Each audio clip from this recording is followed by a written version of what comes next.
So, Tony and Dom, welcome.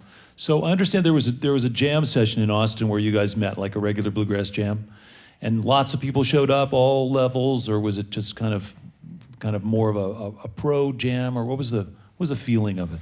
It was a hosted bluegrass night, Yeah. and actually founded by Trevor Smith, our banjo player, of course, and Dave Wilmuth from his band Green Mountain Grass. Yeah.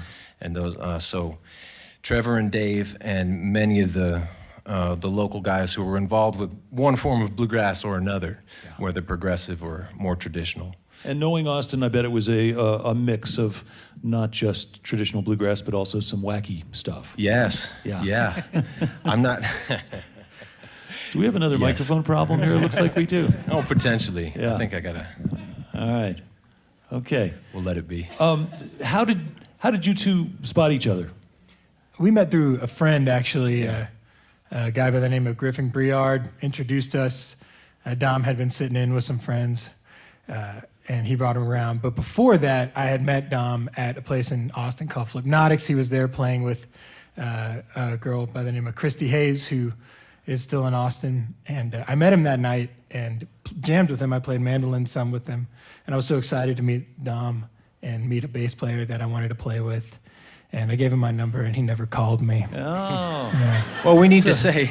Well, hold on, let me finish. Well, okay. Then a few months later, Griffin brought him around, and I was like, why didn't you call me, man? I've been wondering about him the whole time. You know, I had a broken heart. Sounds like the beginning of a bluegrass song. Exactly.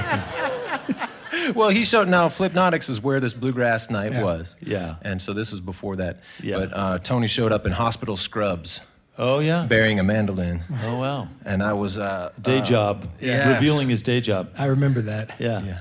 And you'd already been writing songs. Yeah, I've been writing songs since I was a teenager. Yeah. So it's something that I've always enjoyed doing. So and then of course you mentioned Trevor Smith was hosting the jam. That's your next edition, and Trevor made the really questionable choice of switching from classical piano to banjo, but seems like it's working out so far. Yeah. And then Billy Bright, I've known for a long time, and you know, a venerable member of the Austin bluegrass scene. Yes. Let me ask you about these crazy times we live in right now. Sounds So, great. Please. A topsy-turvy, you know, red state, blue state, and you know, as I mentioned, Austin's sort of a blue island in a very red state. But it seems to me that bluegrass music kind of cuts through a lot of that stuff. You find yourself, I'm sure, in all kinds of situations. Mm-hmm. And do you think that this music, or just music in general, kind of cuts through all that stuff? Mm-hmm. I'd say that's one of the. I feel fortunate, especially this day and age, in this sort of crazy political climate, to be involved with music as my main. My main endeavor, because it does cut through everything. And we do play in we play throughout the South, we play in the Northeast, and we play in the Northwest. And it's fortunate that we can really connect with people on a deeper level through music everywhere we go. And if I were just sitting at home watching the news, I would feel like, can I even step out my door and connect with any person? You know, potentially. But fortunately, we have music and art in general to be able to connect with each other as human beings. Yeah, so yes.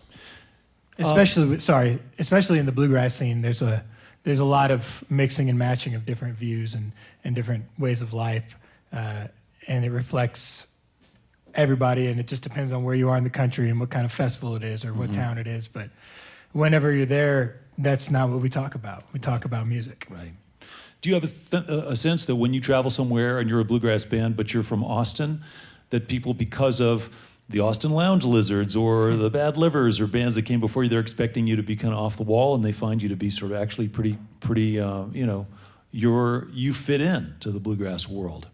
Do you think that surprises people when you get to places? I'm not sure. You know, I find that a lot of people associate Texas with Southern music in general. Yeah. So a lot of people sort of almost expect that as almost a given, like, well, okay, you know, it's considered a Southern style of music. Whereas actually where I grew up in New York State, I think that the traditional bluegrass scene may even be bigger in upstate New York than in the state of Texas, which is interesting. Not a lot of people think of that. Right.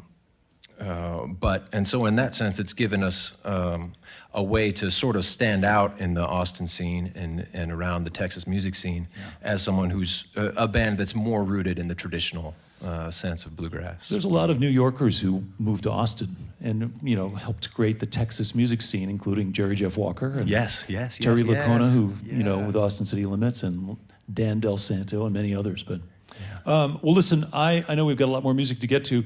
I understand you've written what I think probably is the first song in bluegrass about climate change and sea levels rising. Sure. It's the song that we're going to play next is called The Seawall, and it actually is referring to the biggest hurricane the deadliest hurricane, I should say, that ever hit the U.S. soil, U.S. coast, hitting Galveston in the year 1900. There's another bluegrass song about it called The Galveston Flood or The Great Flood. And actually, I love that song, but it's historically inaccurate. And in the lyrics of that song, they say that the seawall was built before the storm came. But actually, the seawall in Galveston, Texas was built after the storm, as a result of the storm. And since then, and it's also sort of talking about beach erosion. I grew up in Houston, Texas, and spent lots of time in Galveston. And since I've been aware of anything, I've seen the beach just shrink and shrink and shrink. Yeah. It's happening here. It's happening all along the eastern seaboard and other parts of the country as well. But it's particularly bad on the Gulf Coast and on the Gulf Coast and the East Coast. Yeah. Well, that's with that cheerful thought. We're gonna play a happy sounding bluegrass song. Anyway, I appreciate the fact that you guys are writing your own music and you're making your own sort of distinctive sound. You have a great duet. I was talking to the London Souls guys about how their voices blend so well, but the same thing is true of you two. You just have that great sort of close harmony thing that works so well. Thank you. Yeah. Well, let's get back to music. Welcome back, if you would and Wire. All right. Play with